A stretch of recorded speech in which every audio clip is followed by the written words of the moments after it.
Like we have discussed, I think those who have joined newly, I will repeat the things again. Last class we have discussed about the polymorphisms, genetic basis of polymorphisms. It's very important. The basic step in the plant breeding or any population genetics, quantitative genetics. Assessing the polymorphism is a very important thing, and we can exploit polymorphism at different level, at biochemical, morphological, and molecular level. Can use them as like some of the easily scoreable polymorphisms can be used as a markers for the indirect selection of the desired trait. Those things, sir, we have discussed in detail in the last class. Any doubts from the last class or any previous doubts from previous classes? Sir, I have a doubt about selection response. Selection response. Okay. Yeah, can ask. Sir, it is the difference between the mean phenotypic value of progeny of selected No, no, plants, no, no. Progeny, total progeny. total progeny, sir. Yeah, mean of base population. Mean of progeny minus mean of base population. That is called a selection response.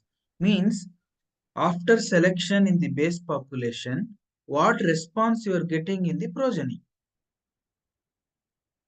This is called as selection response. We are doing selection in the base population. Then, then advancing into next generation, your progeny will come. And you take the mean of all progenies, it is the mean of progenies minus mean of the base population where you have done selection. It is called a selection response. Means after selection, what response you will get in the progeny. Okay, understood? In BD Singh, I saw one thing, sir. Yeah, He minus the mean value of progeny with the mean value of uh, progeny of base population, unselected base population. no, that is not the thing actually. Mean of base population. That is the thing. Okay, that is universal. Okay. I think Means maybe some some mistake. printing mistake. Maybe. I think some mistakes. But it is actually universal because you search in any papers, research articles, you will get it. Okay. Selection Yes. response. And Okay, sir. selection differential means mean of selected population minus mean of base population. Okay. Mean of Okay, sir. selected population minus mean of base population. For example, from base population, you are selecting 5 plants. The mean of 5 plants minus mean of total population. It is called a selection differential, K. Okay, sir. Then we'll start a new class, actually markers. So many are asking when you will going to start marker class. From today, we'll start exact what is markers, types of markers, how it is used in the plant breeding. Today's class is introduction to the markers. First, I will deal with why we need markers in plant breeding. Yesterday, like we discussed already, why we need markers in plant breeding for indirect selection. Apart from indirect selection, there are several other applications in the plant breeding. By using the marker, we can able to, it makes our life easy. How we can do that, we will discuss in this class. Like, what are the features and advantages of DNA markers over the other marker system like morphological and biochemical? I discussed morphological markers. Like there is a difference in the mark at morphological level, flower color, side shape, and plant height, whatever it may be. It is visible to our eye, naked eye polymorphism. But there are several disadvantages in the naked eye polymorphism that I will discuss in coming slides, in coming classes. But to overcome that disadvantage, we will discuss. What are the disadvantages of morphological markers?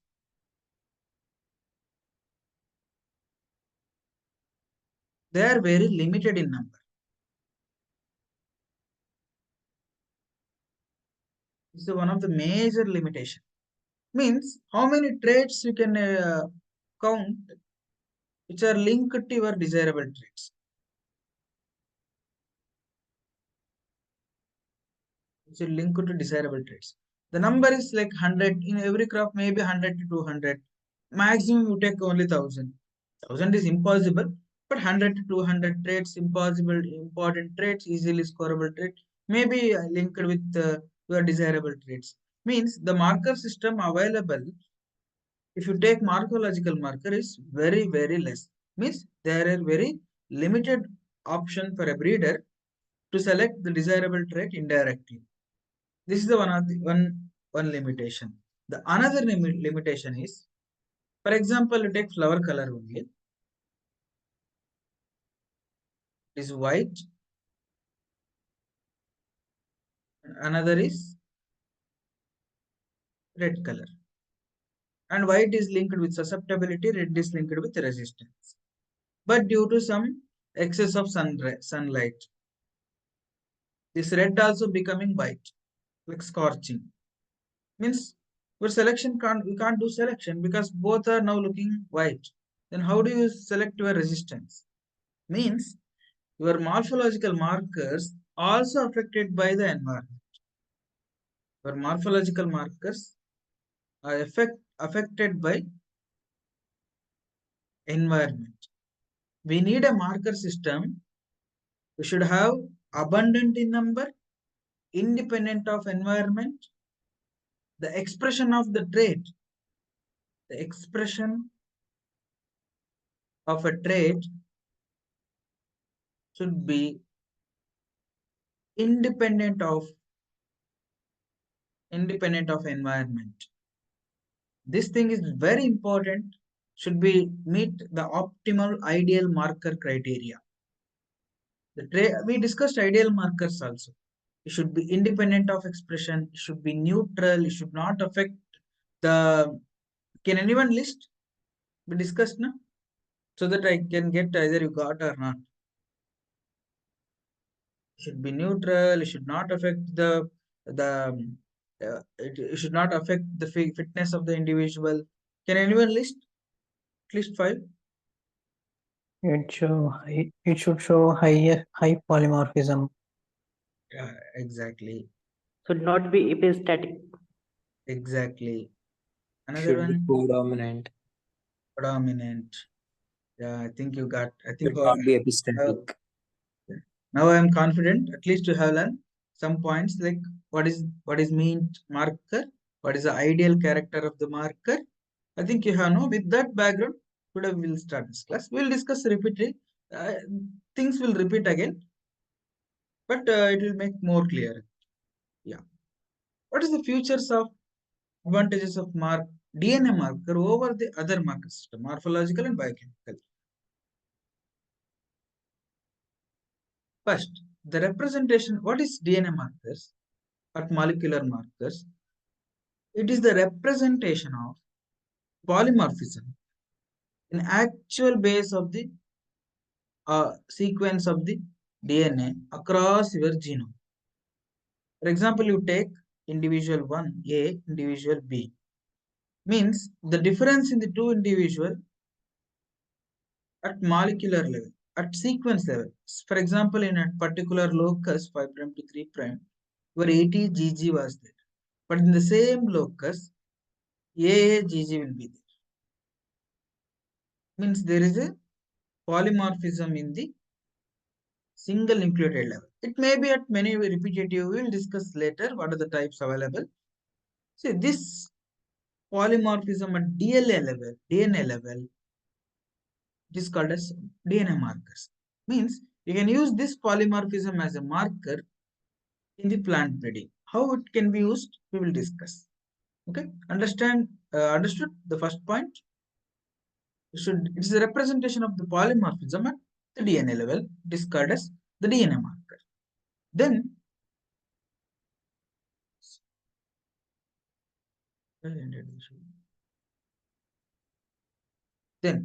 the large number of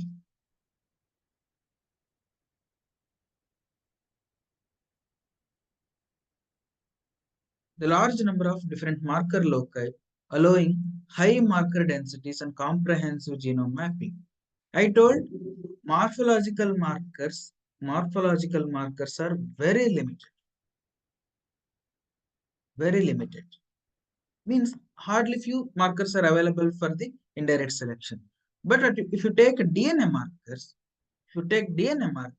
so much you can, for example, you take SNP, maximum like 50,000, 1 lakh, 2 lakh, 3 lakh, depend upon the number of genotypes. The number of markers will go on increasing. If you take SSR markers, per chromosome we can available at least 2 to 3,000 markers are available. More than it is available. See, when compared to morphological marker, which is 100 to 200, but you take a DNA marker, number is quite high, very high, like lakhs to 1,000 to lakhs is available. That's why it allow, if you have marker throughout the genome, your mapping will be good. We will discuss while I start oligogenetic mapping, what is the necessaries for mapping particular gene. We will discuss by using markers. We'll discuss that one. But as of now, you remember, more number of the markers, your mapping will be high. Like you will get a good map, good saturated maps. Then, for having more number of markers, you should rely on the marker system which having more polymorphism. They are DNA markers. That is not there in the other marker system. Then, we discuss this point, generally a neutral sequence variation. What it means? Neutral sequence variation means, for example, you take a locus having ATGC. This particular locus is not there in the any coding sequence. Means it's there in the repetitive genome. Means it will not affect any trait. It's a neutral, but it acts as a marker. This is very ideal character. This type of markers are very good, but the marker within the gene is ultimate actually. That we will discuss why that is so, what is the different types are available, we will discuss. But as if you think, generally it should be a neutral sequence variation like SSR.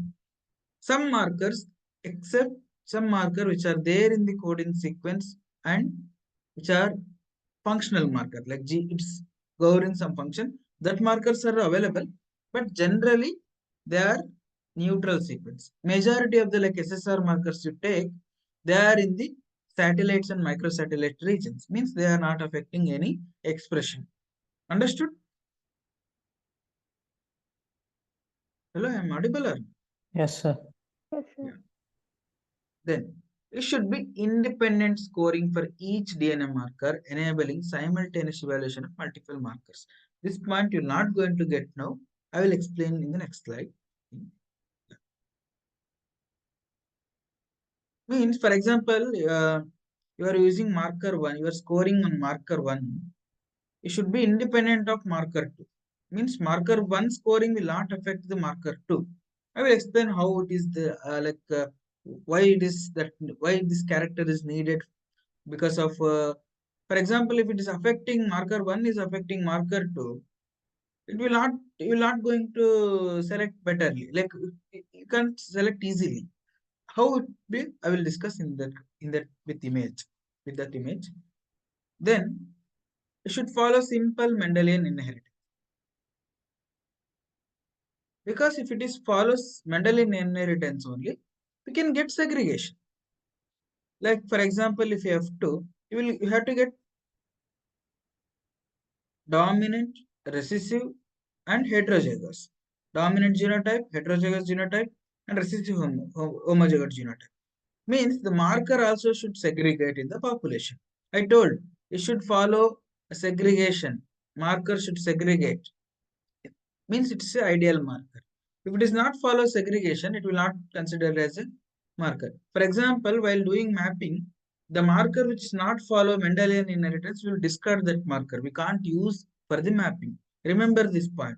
If any marker is not following Mendelian inheritance or any segregation pattern, we will not going to consider it for mapping. We will discard that marker. No use of that marker, even though it is polymorphic. Remember this point. Then marker genotyping independent of environmental conditions. We already discussed how, and independent of developmental stages. Means if you isolate the DNA from flowering stage, you isolate DNA from rooting stage, you isolate DNA from any stage, the marker should be remain same. There is no change in the marker while change in the developmental stages. You should same across the developmental stages. You should select that type of markers. It should be very ideal for the selection, indirect selection. Then it should be non-destructive assays, allowing evaluation at any developmental stage. For example, marker one plant is there, you are plucking the leaf, like you are removing the leaf and you are isolating the DNA. Then you are identifying this plant, you are selecting plant or you are discarding this plant based on your scoring. Means it's a non-destructive. Because you are plucking the one leaf, it's not kill your plant. Destructive assay means you are killing the plant, means the plant cannot be used further. That's why marker systems are non-destructive marker assays. Means it's allowing it any development. For example, at seedling stage, you isolate the DNA and you score it. You can do selection at any time from seedling to flowering or seedlings to seed setting stage or a harvesting stage. But if you take morphological flower color, you need to wait up to flower color. You can't do selection at seedling stage. You have to do selection at when the flowering will come. That is the one of the major advantage of DNA marker. Means you can do selection at any stage. This is one of the major advantage of the DNA markers over the other marker system. Effectiveness, and I think this is again repeated. Ability to detect the alleles that may not be expressed in available genotypes, such as recessive allele in heterozygous. We will discuss, for example, you should select some codominant marker. Means we can able to in F2, for example, you take morphological marker only. If a dominant flower color, we can't differentiate dominant homozygote and dominant heterozygote. Like heterozygote, and because they are giving same phenotype, we are unable to classify them. If you use any marker which are codominant in nature, we can easily separate out this genotype and this genotype, and we can select only homozygote or you can select only heterozygote. We will test like for hybridity testing. These are codominant markers are very useful in that case. Means can able to detect at allele level. Okay, allelic difference. See, here A was there, here A and small a was there. This allelic difference can be easily identified by the DNA markers. Then another thing, if you isolate the DNA, you can use it for any time. Like for example, you isolate the DNA at seedling stage, but you can unable to do selection because you have some conference, you have to do go somewhere. You can store in the fridge and you can come at any time. You can do selection. But if it is a phenotypic trait, flower color only you take. If you're not available at flowering stage, whole selection will going to fail. You can't select because flowering stage be over. It like the flowering window will be like 1 week or 2 week only. If you are not there at the stage, you can't do selection. Whole season will going to waste. That's why in this case also DNA markers are very useful. Then specific marker stars are not required for implementation. For example, you take cytogenetic markers like nullisomics, trisomics. You need some specific stock, nullisomic stock population, trisomic populations. Then only we can able to map. But there is no such type of stocks are not required in case of you are using DNA markers for mapping. These are the few advantages I have listed and few features also. Like you should be Mendelian, should follow Mendelian inheritance. Normally, codominant markers are more useful. We can isolate the DNA at any time and we can do selection at any developmental stages. And it's abundant in nature. It should you have n number of marker system. Like SNP, you have lakhs of marker system, and you can map the gene, like you can create maps at very high saturation, high resolution, and the ideally marker should be very neutral in nature. It should not affect your expression, These are the very important point you should remember if you are reading a DNA marker or a features of DNA marker. Understood any doubt in any points? Today I made some informative slides should be like self-explanatory slides like you can read. Okay. Normally I Sir, used to not keep. Yeah. what exactly saturation refers, sir? So for example, you're having this is the chromosome. Here you have markers, but here you don't have any markers. Means here you don't have any markers. For example, here gene A is present.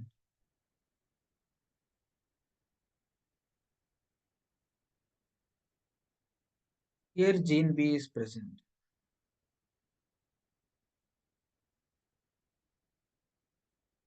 Gene A can be mapped because your markers is only on the this arm of the chromosome, but you don't have any markers in the this arm of the chromosome. Can you able to map gene A? No, sir. Yeah, because you don't have any marker in this arm. Means you should, for example, here 4 markers are there, but it is not fully saturated. Means it's present only on one of the arm. Okay, but if it is there like only 4 marker, here 2 and here 2 will be there. How? Means it's also called a genome wide distribution. Okay, complete genome you should have marker so that you can map both gene B, gene A. Okay, but if only marker on this arm, you don't have find any marker in this side, you can't map this gene A. Means you should equal distribution and genome distribution marker so that you can map all the genes of a particular genome. It's like saturation. It's saturation. Means you are reaching one level so that you can map all the genes of a genome. Okay. Understood? Yes, sir. Yeah. Now you're getting like what is genome, what is genome distribution, what is repetitive DNA. I will take one class like genome and genome organization. Actually, this is in the cytogenetics part. When I was dealing with, I will deal all those things. What is eukaryotic genome? What is prokaryotic genome? How the genome is organized? Like there will be a C value paradox, G value paradox. Okay, there are so many things we will discuss. You just should think like marker should be abundant so that we can map all the genes on the genome. Means it is a maximum saturation, maximum resolution. Understood? Yes, sir. Any doubts? Yeah. Okay. Please ask the doubts because I'm asking nearly n number of times any doubts. And after completing of the class, like WhatsApp text, you can ask. You can ask. I'm not telling you don't ask, but if you are not understanding in this class, please ask the doubts where itself so that the coming slides will be easier if you ask the doubts. Then again, some other applications other than the indirect selection, we can do fingerprinting of the varieties or strains. I think many of you know what is fingerprinting. While explaining PPFRA, this is one of the important, like for example, variety A, variety B, variety C was there. You can use DNA marker. You can able to classify which one is variety A, which one is variety B, which one is variety C by using this DNA marker. This is called as fingerprinting. Normally, I think many of you know about what is fingerprinting in case of humans. We can detect the parents, which are like any who is a biological parent. We can easily identify by DNA fingerprinting technology. Who given this DNA fingerprinting technology? Alfred Jeffrey given. Like we can use VNTRs, variable number of tandem repeats. These are the things we'll discuss while discussing about uh, RFFA markers. It can be used for the fingerprinting of the strains. Please remember all the points. They are very much necessary for any other exams. Then we can use to map the QTLs used in the mapping, QTLs or any genes. It's a marker you can use in the marker assisted selection like back MABB, MARS, genomic selection, whatever it may be. Then Can use it to cloning of the particular gene by map-based cloning. Can anybody heard about map-based cloning? What is map-based cloning?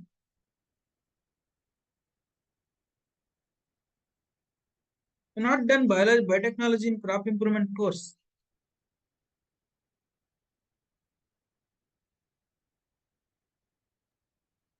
Biotechnology in crop improvement. This course is very important. Okay, if you forgotten, please revise at least. Okay? What is map-based cloning? Anyone? Satya? No, sir, can't define. At least, no, I will not ask cross question, at least define. Okay, don't hesitate. Sorry, actually, many times I ask the cross question. It feels like some embarrassment. Don't feel anything because we are all students. Okay, we're not all professors. Okay, no need to hesitate. Try at least what is map-based cloning. Answer it is in the definition, like in the slide. On the basis of the genetic DNA basis sequencing, we can create a new varieties. No, I'm It's a asking clone. map-based cloning. What is cloning of a gene? We'll Making What is make multiple copies. multiple copies.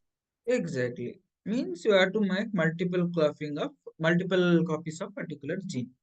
How do you do multiple copies of a particular? For example, here one gene is there. I need to do multiple copies. From a We'll use rise, vectors like yeah, plasmids. vectors, we use transformation. Before that, we have to do something. First, we are identifying markers nearer to gene.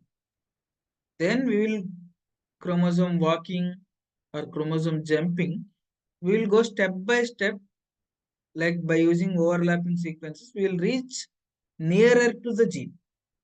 Then when we will identify marker very much nearer to gene, by using this marker, we can isolate the DNA like we will do some restriction mapping. We will extract having the gene. Then we will clone in the vectors. Then we will transform into whatever the plant we decide. We will transfer them and we will do functional validation. Okay, you should know these things. What is Sir, chromosome walking? other than map-based cloning, we can do cloning, sir. Many things we can do. Just I am telling. Okay, If we cloning have in no next markers, generation. There is a one paper cloning of a particular gene in the next generation era. He detailedly explain how we can clone the gene other than chromosome walking, other than chromosomal jumping.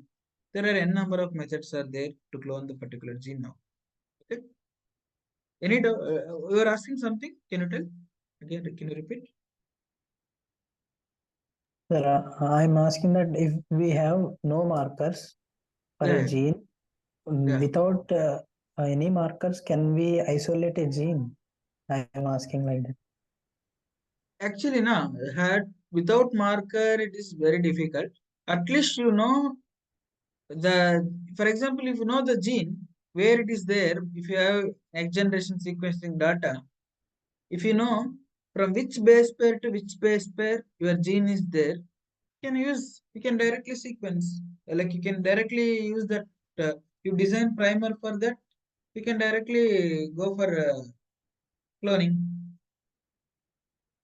Okay, gene based primers. You can use gene based primers. Then you do cloning. That can be done. That But if you too, don't know any information, first you do QTL map. Then you will identify a marker nearer to that. Then we will go for cloning. But if you don't have any markers, you know already where the gene is present. Then you design gene-based primers. Then you do cloning. Okay, that can possible. But you should design primers. That is compulsory. PCR is compulsory. Okay. yes. Sir, if we do the NGS sequencing, Yeah. then we can form the physical map, no, sir? By help Yeah. of the physical See, map only we NGS can clone. sequencing. See, what is NGS? It's just a sequence. ATGC, you will get what you will get ATGC, GC. How do you know that this particular ATGC will go in for a particular trait? How do you decide? Expression analysis. Yeah, how do you do? By Look, muting. whole genome you are doing expression analysis. How it can possible? Comparative genomics. Yes, sir. That can be Rebirth. done. We can Compare. compare Means two you should do contrasting. annotation. Yeah, you should do annotation. Means which region is what. That functional annotation should be done. For doing functional annotation, we need lot of database. Okay, that we will discuss later. Okay, what is NGS sequencing? How we can do functional annotation? There are three things of structural annotation and functional annotation. Means, for example, this is exon, this is intron. How do we decide? This is based on structural annotation. We have some databases like there are some databases from legume like GeneScan. There are several databases like WGC browser. Okay, there are several databases are there, ensemble database. Based on using databases, we are annotating particular sequence to the particular function. Then after your annotation, okay, this particular region associated with function. Okay, then you design a primers, then you do expression analysis, whatever things you want to do, you do. First, structural annotation, functional annotation per particular sequence is must. Okay. That's why we need whole genome resequencing, like reference genome. It's all based on reference genome. We will discuss because many of you are not getting these points. Will not confuse you. We will go by step. Okay. It can use for functional markers. See, what are the things I said? Without markers, we can't do anything. That's one thing you should remember. Okay. Then identifying the chromosomal segment contributing for the improvement of the target rate. For example, if you have a marker, we can identify any, like I told, this chromosome, this region having some important gene, we can transfer that particular part of the chromosome so that we can improve the variety. That can be done again by use of marker. Then we can establishing phylogenetic relations. Can anybody tell what is phylogenetic relations? Evolutionary relationships. Exactly, evolutionary relation. For example, how Arabidopsis is related with rice.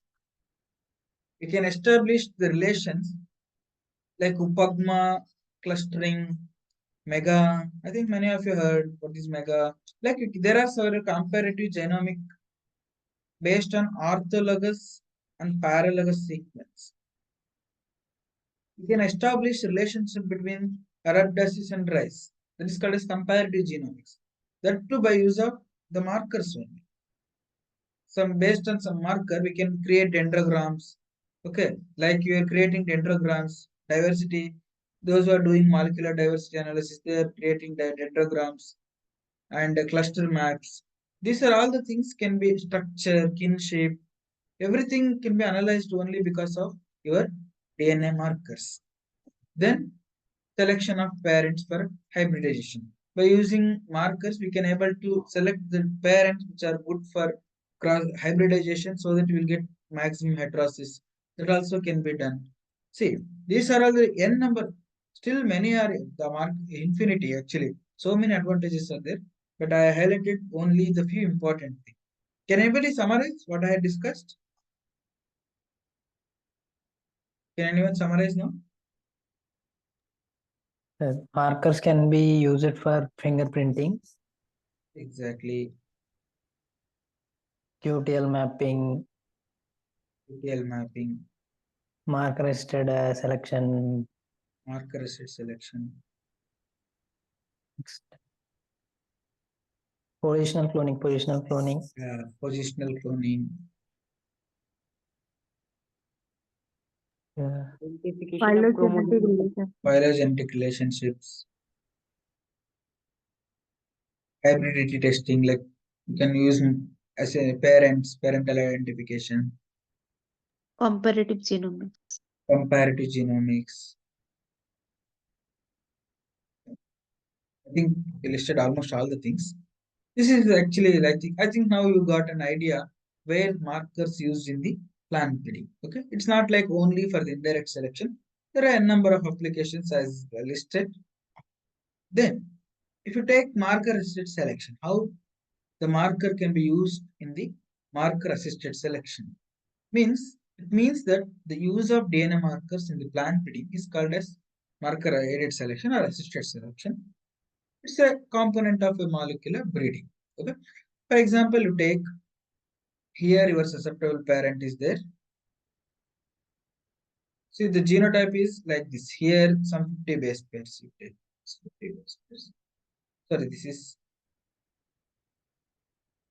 200 base pair and it is having 50 base. You are doing some SSR marker assay. You are running this SSR marker in the two parents. In one parent you are getting 200 base pair. In another parent you are getting only 50 base pair. In F1 you are getting two alleles. One is 50 base pair and another is 200 base pair. I think this is dominant term. Okay, leave it. Then dominant marker. Okay, leave it. Then in F2 you are screening. This plant is which plant? Can I able to tell? Which is this plant? Either susceptible or resistant. Resistant. Exactly, resistance. This is Yes. resistance. Here nothing is there. Here resistance. Here is your susceptibility.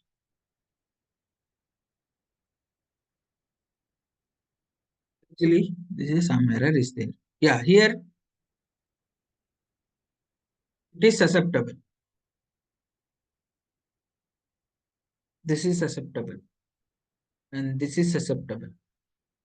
And this is again resistance. This is heterozygote.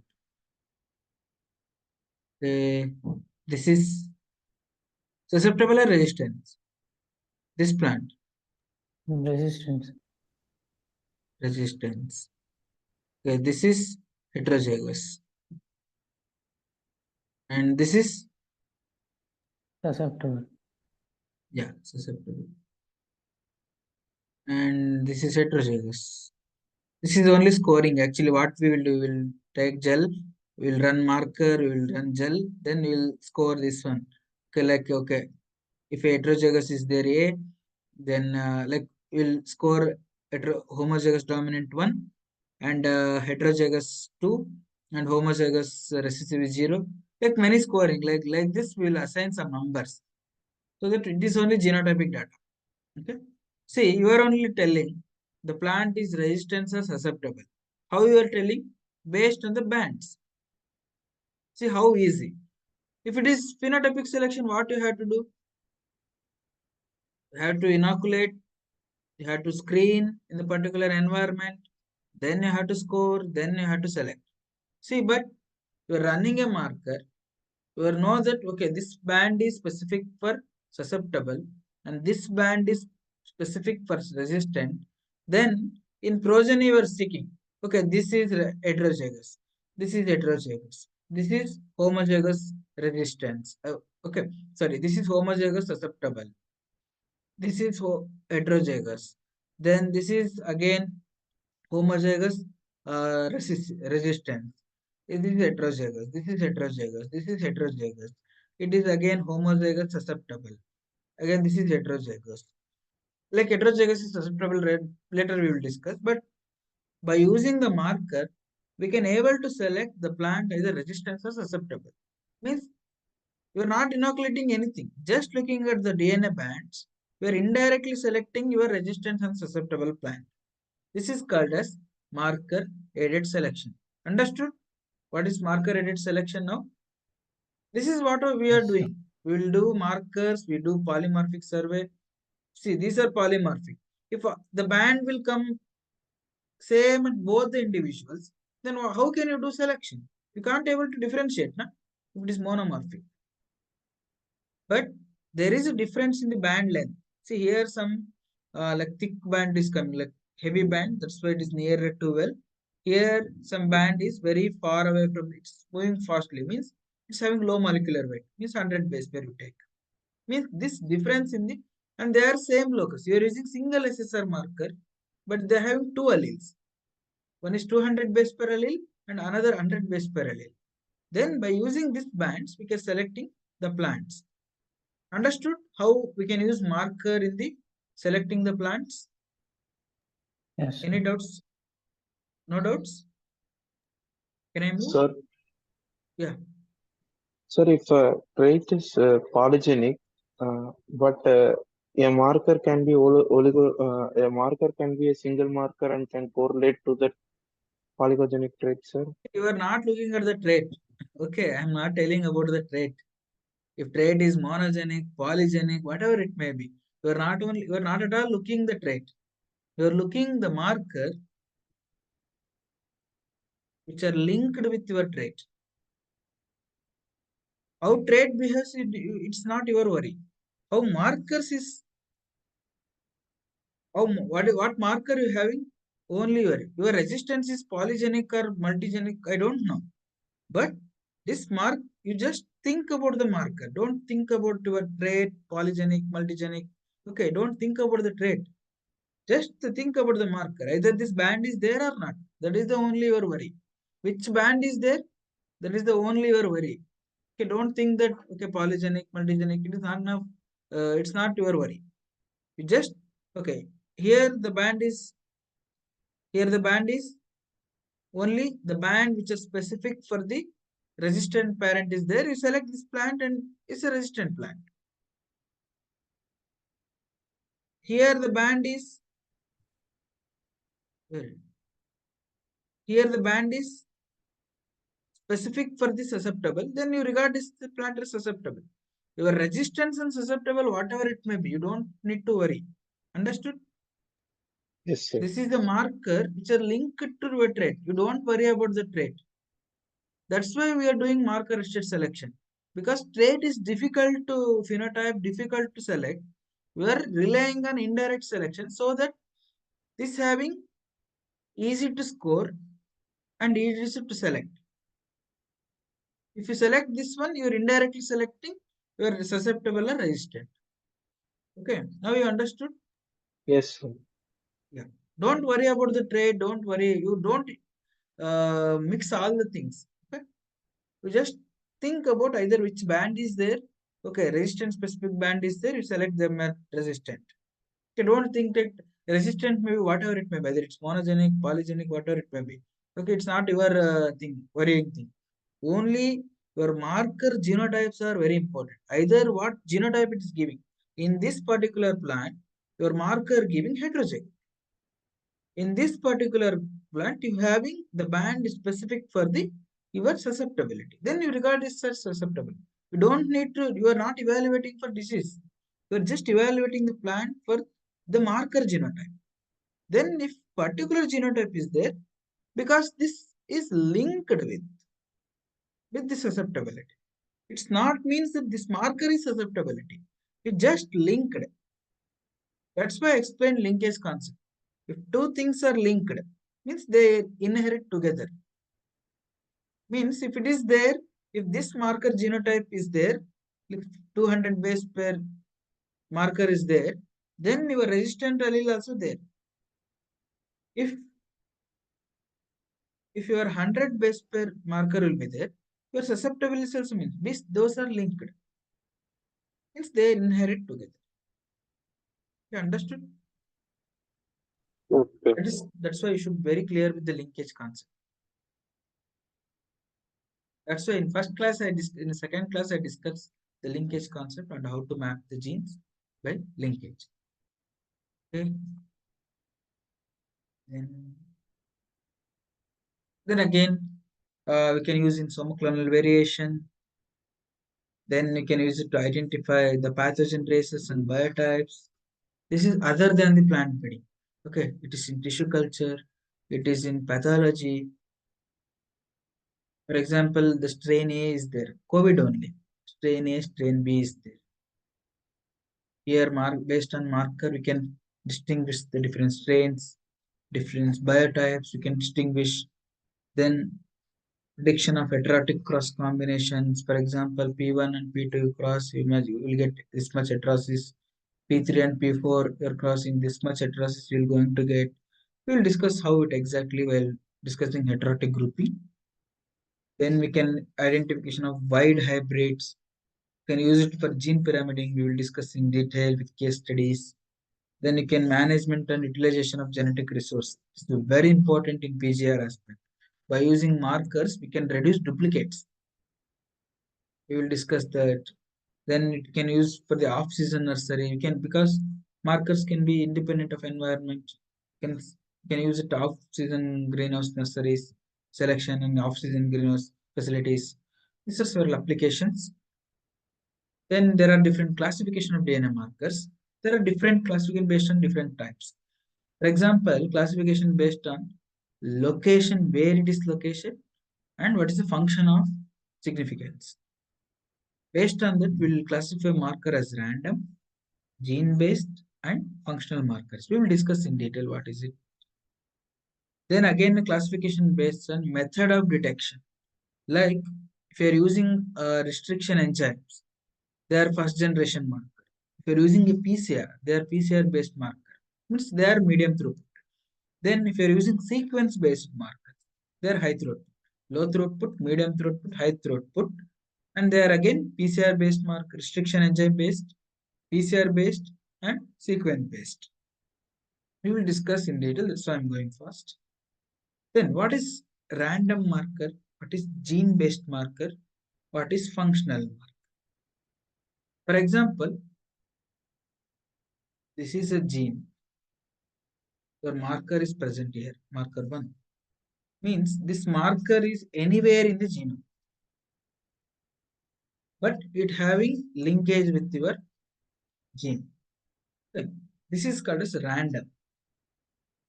Means the marker don't have any relationship with the gene function. Just linked. Okay, this is called as random marker. Here origin of this marker DNA sequence we don't know, and what is this function we don't know, and method of functional characterization, it is not there in the gene. These are things are very none, and you can easily develop random markers. And what is gene based marker? Means the marker is there in the gene, marker there in the gene, that is called as genic marker. Gene based marker means your marker is present in the gene. Within a gene, the marker is present. But what is the function of this particular allele? We don't know. Function, we don't know. Then there another type, the marker is within the gene, but we know the function of this particular allele. We know the function. For example, if you change S, for example, A to T transition, your blood cells become sickle shape. Means we know this nucleotide function, this polymorphism function, we know that if it is changed the shape of the RBC cells, means it is the functional marker. Now understood what is genic marker, what is random, what is gene based, what is random, what is gene based, what is functional marker. Understood? In random marker, we don't know the origin. In gene-based marker, we know the origin, means the marker present in the gene. In functional marker also, it is present in the gene. But the functional motif, what is the difference between gene-based and functional? We don't know the function of the particular allele. And there are again two types, indirect functional and direct functional. Means the particular allele directly involved in the function. The particular allele indirectly involved in the function of the particular phenotype. Okay? Identifying functional marker is very difficult and they are very limited in number. And the random markers are more in number and the cost is very low, but the quality also very low. But if you identify marker within a gene and we know the function itself, you can easily select. Okay. Why this is needed, we will discuss. Why the functional marker is more better than the random markers, we will discuss while discussing QTAL map. Okay, understood up to this? Then again, like we will discuss first generation, second generation, third generation markers in coming classes. What is RFLP, RFPD in one class, SSR, AFLP is in one class, and ESTs and SNPs in other class. Okay. Any doubts up to this? Sir, in case of random marker, what Yeah. is the basis? Means if it is not present, like link is not present. No, no, no. Link I don't. No, no. I not said linked. I said it is not there in the gene. Maybe linked, okay, sir. but it is not there in the gene. It's somewhere near to gene. Somewhere, Oh, okay, sir. somewhere near to gene. They inherit together with the gene, but not there in the gene. Okay.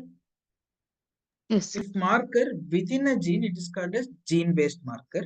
If you know the function of that particular allele, it is called as functional marker. Okay. This is the difference. Then we will discuss these things. Any doubts up to this? Any other doubts?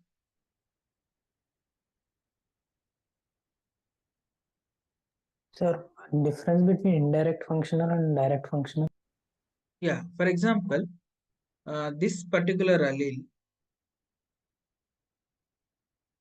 here you say, for example, indirect function, some association studies. For example, you are doing Jivas, you identified on marker trait association. Like, for example, A SNPs, SNP having A is associated with the one function.